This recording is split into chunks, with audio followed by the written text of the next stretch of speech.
Son, you got a license for that render? Hey, let's talk about why licenses might be keeping your job from running on the farm.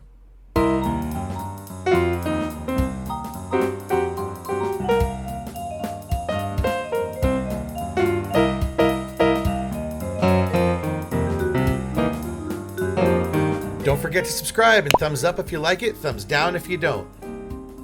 When you submit a render job to the farm and it finally gets a machine, it often has to look for a license. Now, some don't need it. You have an open source renderer, or if you're running some scripts that you wrote on the farm, well, they won't need a license. But most things like Autodesk Arnold, Pixar RenderMan, V-Ray, Houdini Mantra, these are all going to need a license. At the end of this short video, I'm going to give you a couple of hints you can do to try to make sure that your job isn't being held up by a license. So when your jobs queue up on the farm, eventually one of those jobs is going to land on a render machine or a render node.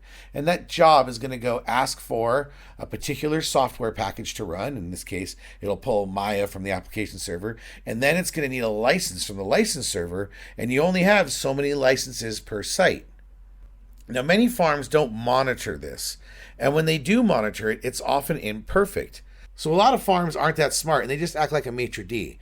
They're just going to find you a table and they don't know what you want to order. So you just simply say, hey, I've got 2 jobs here that can go on a machine. It'll find a machine that opens up and it'll put those 2 jobs there. Or it might say, I need this one job for one machine, a table for one, if you will. And once it sees a table open up, it'll put that one job on there. Some farms go through criteria to find a machine.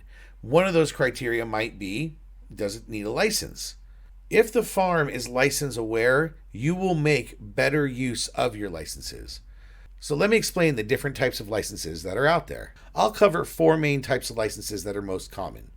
Per host license is probably the most common, and that means that if you're going to run software on a machine, it needs 1 license for that machine. Now, the cool thing is you can run 10 jobs on that machine, and it's still going to only use 1 license, even if you're running 10 versions of that software on that machine. So this is where farms will often try to run multiple jobs on a machine and make the most use of a single license. But then there's per instance licensing, like Pixar RenderMan. And that just says, hey, if you launch a job on a machine, you need a license. And if you want to put 10 jobs on a single machine, you're going to need 10 licenses. So that's per instance licensing. One of the more recent innovations in licensing that's being used out there, but not so much in rendering and visual effects and animation, is per core licenses. If you see my last video on AMD, you'll see that machines can now have up to 128 cores. So you can run a lot of jobs on a single machine. And as the core counts go up some more, I expect you're going to start seeing per core licenses.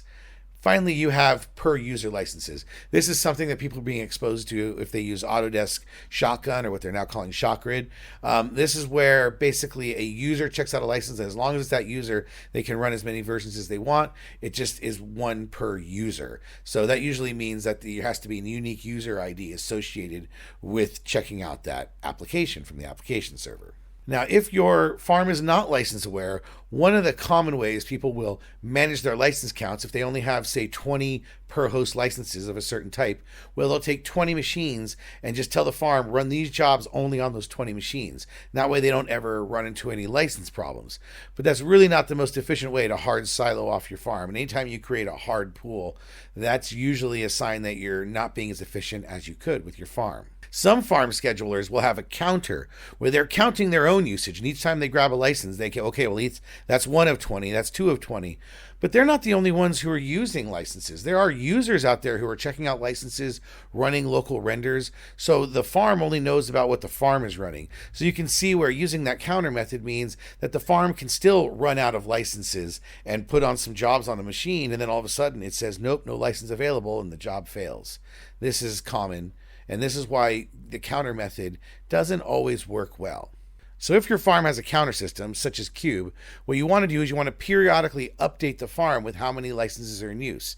Sometimes we've run scripts that almost every minute we're updating Cube with what the license count is, although I don't know if the Cube developers would appreciate that. But basically, we would run a script that would constantly check how many licenses there were, and then run the command for the farm to tell it how many licenses there are. This way, the farm was always aware, within maybe 1 or 2 licenses, how many were in use. You could still run into an occasional race condition, but generally that worked. Now, like I said, you can get race conditions, and that's where jobs are asking for licenses and handing them back faster than the counter reset is happening. But even when there's race conditions, you can do things like you just add a little bit of padding. So if you've got 20 licenses available, then you always maybe deduct 2 or 3 licenses from that pool so that you're constantly updating the farm with a little bit of padding. That's a way to get around that. Now, I said I'd give you a couple of tips to how to make sure that your machine isn't getting held up by a license problem. And this is kind of one of those problems where we recommend you see a physician if you have this problem. In that sense, I mean, you should be reaching out to your render wrangler or whoever on your crew is overseeing job functionality on the farm. Because one of the things you can do is check your logs with those render wranglers and make sure that your job isn't checking out licenses unnecessarily. I've seen this most often with plugins, where a plugin will be selected to be on, but they're not actually using the plugin. And so this job is going out there and waiting for one of these rare plugin licenses to become available. And the job can languish in the queue for a very long time just because it's waiting for a license that it doesn't even need. So if you are using plugins that are licensable, make sure that you're turning those off in your renders before you submit to the farm, and you'll have a much faster chance of picking up your job. Of course, you can also check with your IT department. There's usually a way to query the license server to see how many licenses are in use. So if you're a render TD, if you're a CG soup or pipeline supervisor, then I'm sure you can just simply query the license server yourself to monitor how the licenses are being checked in and out, who's checking them out, and make sure there's no hanging licenses. Occasionally, license servers will have a really long timeout period where they just let the license sit there unused, and eventually, if it's not being asked for anymore, it'll hand it back.